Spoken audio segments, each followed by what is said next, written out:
Morning, Coach. You talked about this a little bit before the Purdue game with Josh Henson being on the other side, but how helpful is having a guy on staff now in Chad who's so familiar with this week's opponent, Notre Dame? What advantages does that give you? I think certainly a sense of personnel, has probably been one of the most helpful things. Especially maybe some of the new personnel that we haven't necessarily all seen yet. This one's a little bit different just because I think of the familiarity that these, two programs and staffs and all that have with each other, with obviously having played each other, here over the last, all the years, obviously, that we've been here. So, a different scenario, but I think the personnel, and trying to get a sense of some of the guys that they're playing with that we haven't seen yet on the field has probably been the area of most help. Haley? Hello. Now that we are in rivalry week, sorry, can you just kind of define this rivalry and how you're feeling about it in this moment? It's a phenomenal rivalry. This is one of the best parts of this job. It's one of the best parts of being involved in college football in any way is these different unique games, and they're always special. Each one kind of becomes its own story, and I think you have an appreciation. If you love the game, you have a real appreciation for the history of it and what it means to get the opportunity to be a part of these. And like I've said in the past, I've been super fortunate in my career to be a part of some really special rivalries. You remember them all. You remember the games, the level of competition. Just the again, and the chance to be a part of something, historical is not taken lightly. So yeah, I've tried to appreciate every one that I've been a part of and look forward to competing in it. And this one feels exactly the same way. Ryan Karshi? Hey, Lincoln, on that note, this is currently the last scheduled game in the rivalry as it stands. I know Jen Cohen said in August that she was pretty hopeful that the rivalry would continue. I wonder how you're feeling now that those negotiations have been ongoing for a while.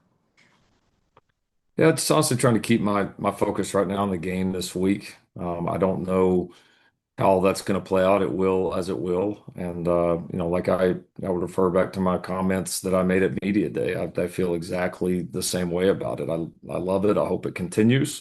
And hopefully we can find a way to get that done where it makes sense for both sides and not just one. And so we'll continue to work. And like I said, I hope I'm the head coach at USC for a long time, and I hope every single year we're playing this game. Shotgun? Hey, Lincoln, how much more creative do you feel like you've had to be as a play caller the last few games with the injuries you've had stacking up at specific positions? Mm, I get the question. I don't feel a ton. I think it's just been more having to make some either adjustments in our preparation or even some in-game adjustments with some of the guys that have gone down in games, and so we probably have to just get a little bit more creative, with our O-line personnel, and then obviously just playing with some different backs. But I don't really feel like the calls have changed or that we've done like a lot to like compensate one way or another. I mean, we have depth here that we trust, and we're trying to rely on that as opposed to changing a lot of things just because one guy here or there is out. And I think that's always, if you can and feel like you can be effective at it, in my opinion, that's one of the best ways to do it because then it doesn't change for all the other people on the field that, aren't hurt and are still playing. So, yeah, I tried to maintain a level of consistency and trust the depth, and then try to get creative on not necessarily schematically, but just who we're playing with, and maybe the creativity is trying to create the depth, maybe in a way, as opposed to change everything we're doing schematically. Thank you. Mhm. Corey? Yeah, kind of building off that, actually, with the thinner running back room now with the injuries, do you enter a game like this Notre Dame game with a player like King where So like a number of touches that you kind of like don't want to go over to overuse him with the lack of depth, or is that just something you kind of adapt to? Like if he seems to be wearing it well during the game.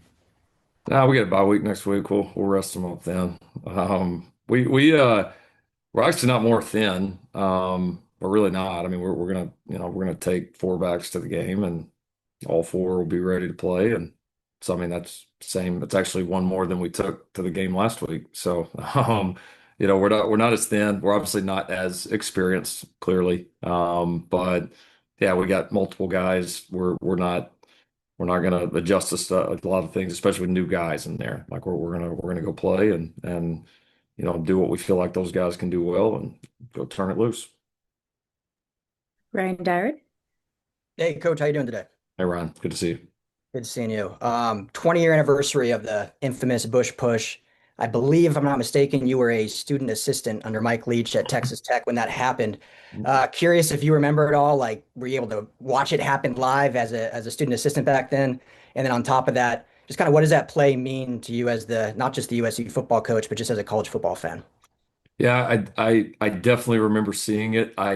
I would be lying if I said I knew if I was watching it live or not, or if maybe we were playing at the time. So I can't remember if it was live. Obviously, I remember seeing the highlight right after, and yeah, I mean, I think in that moment it was you kind of realized it was a pretty iconic play, just the way it played out, the way the game went, the players that were involved. I mean, I just remember being iconic, and yeah, I remember thinking, man, it'd be cool to be a part, of that rivalry or rivalries like that, in the future. That, you know, every school, just about every college football program has rivalries, but some are obviously more recognized nationally by everyone, whether they are fans of either school or not, and to get a chance to be a part of one of those, I remember hoping in my career that that would come across, and now I've had a chance to be a part of a couple of those, and so and the iconic moments that I watched when I was a student assistant, now we're all like a part of those now, which is pretty damn cool. So yeah, no, it's stuff that inspires you when you're young and you dream to get a chance like we've all got right now. Thank you. Mhm. Ryan Karchi. Connor. Oh, can you hear me? Oh, yep, now we can. Sorry about that. Lincoln, Jaden has done a great job at limiting turnovers this year. I know that was a focus of the offseason. Um, Notre Dame has a very opportunistic pass defense. I wonder what you've seen out of him through this first half of the season that has kind of contributed to him being so good at limiting turnovers. I think mostly just experience. I think he's the experience within our system. I think the confidence in the wideouts. I think he's becoming. I know we kind of referred back to this a lot, but I just think he's playing the game more now than just running plays, and I think has a great understanding of when he can be aggressive and when he needs to make sure that he's really seeing exactly what he wants before he triggers, and he's done a nice job of that. I think he's played much more patient. Honestly, he's always been decisive, but he's just playing a lot more patient, and very much in control. So yeah, you're right. These guys do a good job trying to challenge throws, and they've got some guys that are that make really nice plays on the ball. So this will definitely be another challenge that way, and we'll need him to step up and play well like he's been doing. Connor. I know you're confident every week, coach, but you've put so much into this season and being 5-1, the defensive changes over the years, getting the right personnel in here.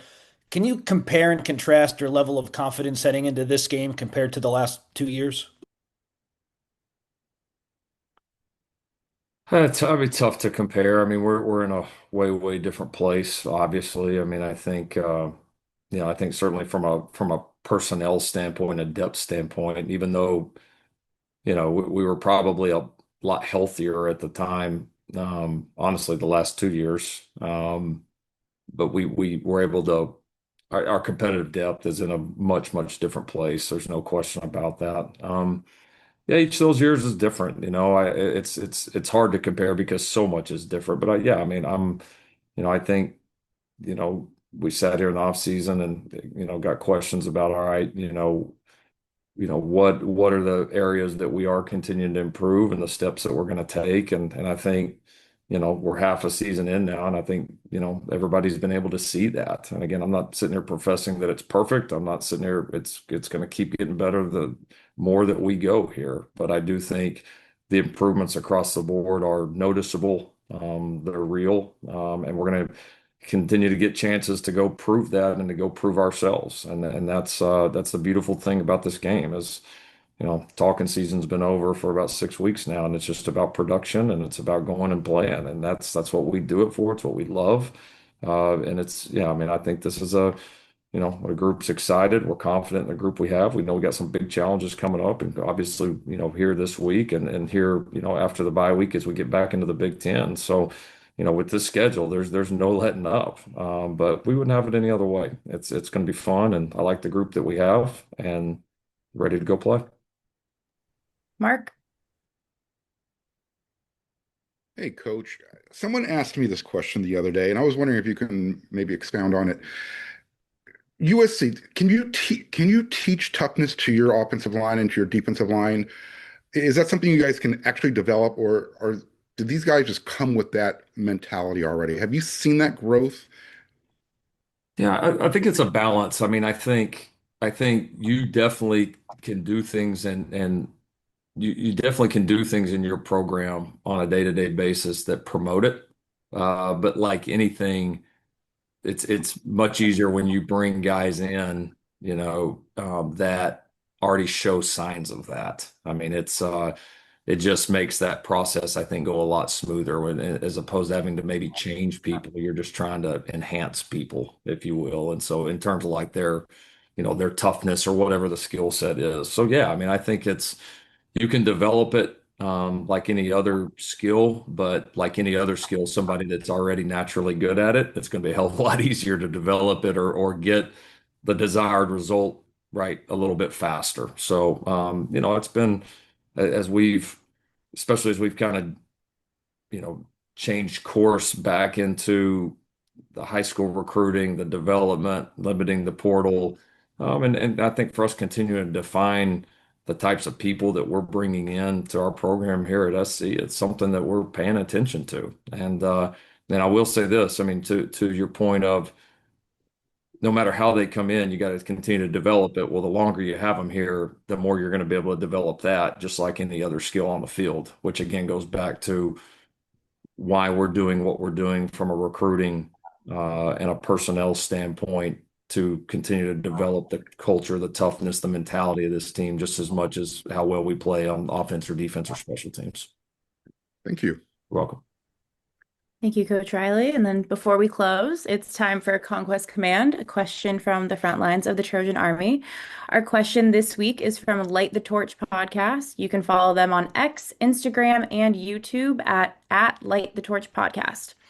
Coach Riley, since coming to USC outside of football, what have been some of your most memorable experiences? It's a great question. Yeah, there's a lot out here.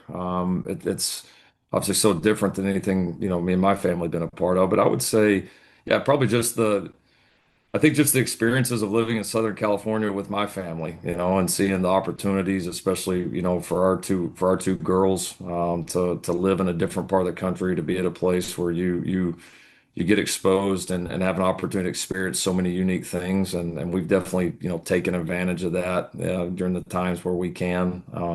And so, yeah, whether it's being able to get down to the beach or exploring different parts of this area, meeting different people, going to different events, like we've loved living here, like we really have, and it's been really great for our kids. So yeah, no, that's yeah, watching them get to grow up in a place like this is kind of surreal still for me and my wife right now.